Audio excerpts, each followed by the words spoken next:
दोस्तों नमस्कार। ऐसी क्या बात हो गई कि अब लोग मोदी जी का भाषण सुनना पसंद नहीं कर रहे हैं। यही भाषण था पहले जो बीजेपी को स्पष्ट मेजोरिटी में ले आया 300 के ऊपर। आज ऐसी क्या बात हो गई कि लोग मोदी जी के भाषण को सुनना पसंद नहीं कर रहे हैं। यही चीज़ इस वीडियो में हम पड़ताल करेंगे। सबसे पहली बात, लोगों को ये धीरे धीरे एहसास हो रहा है कि मोदी जी जो मंच पर बोलते हैं उसमें शेर की गरज होती है, अहंकार होता है, विपक्षियों को टारगेट करते हैं, विपक्षियों पर आक्रामक होते हैं, लेकिन दिल को छूने वाले मुद्दे गायब रहते हैं, उस पर कुछ भी नहीं बोलते और नहीं कोई काम करते।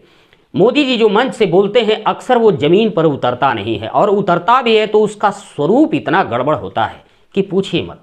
अब जैसे उदाहरण के लिए राशन योजना लीजिए। मोदी जी का राशन जो मिलता था या मिल रहा है उसमें एक गरीब भी जाता है तो 20 किलो उठाता है, वही एक कार से मोटरसाइकिल से आकर धनी भी 20 किलो उठाता है।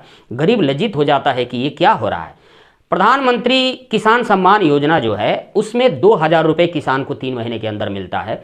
उसमें भी समस्या ये है कि रसीद के अभाव में गरीब छूट जा रहा है। कागज़ का अभाव रहता है गरीबों के पास, और धनी आदमी कागज से संपन्न होता है तो अक्सर 2-3 नाम से अपना उठा रहा है, उसका भी दुरुपयोग हो रहा है, गरीब वहाँ भी परेशान हो रहा है। इसके बाद आयुष्मान योजना में जिसमें हर घर गैस बांटा गया, तो गैस तो बांटा गया ठीक है, लेकिन गैस का दाम कंट्रोल में नहीं रह पाया मोदी जी से, और गैस का दाम लगातार बढ़ रहा है। इससे भी लोग परेशानी महसूस कर रहे हैं। धीरे नोटबंदी है, नोटबंदी भी है। नोटबंदी जब हुई तो पब्लिक को काफ़ी परेशानी हुई। उस हिसाब से नोट की छपाई नहीं हुई थी, छपाई भी हुई थी तो एटीएम में आ नहीं रहा था। मतलब लोगों को काफ़ी परेशानी हुई और 99.5% नोट रिटर्न हो गया, काला धन पकड़ा नहीं गया, उसमें भी परेशानी हुई। लोग धीरे धीरे समझ रहे हैं कि मोदी जी मंच से जो बोलते हैं वो ज़मीन पर उतरता नहीं, एक जुमला है।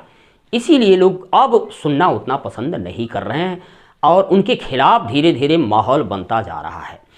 एक और बात, मोदी जी बहुत डिले बोलते हैं। जो एक लाइन में बोला जा सकता है उसके लिए 5 लाइन बोलते हैं। प्रधानमंत्री को थोड़ी गंभीरता, शालीनता रहनी चाहिए, ज़्यादा बोलना। वैसे भी भारत के प्रधानमंत्री के पद पे बैठ के काम करना तो बहुत कठिन काम है, लेकिन यदि कम बोला जाता, कम आवाज़ आती, कम भाषणबाजी होती तो थोड़ा पब्लिक क्षमा भी कर देती है काम कम करने पर भी। हाँ, एक चीज़ के लिए मोदी जी का भाषण फिट बैठता है, जैसे अभिनंदन की वापसी हो गई, सर्जिकल स्ट्राइक हुआ, 370 वगैरह वगैरह, कुछ ऐसे काम हैं जिसमें मोदी जी का भाषण फिट बैठता है, वरना और सबके लिए तो जनता निराश ही है। इसी के साथ वीडियो को समाप्त कर रहे हैं दोस्त। नमस्कार।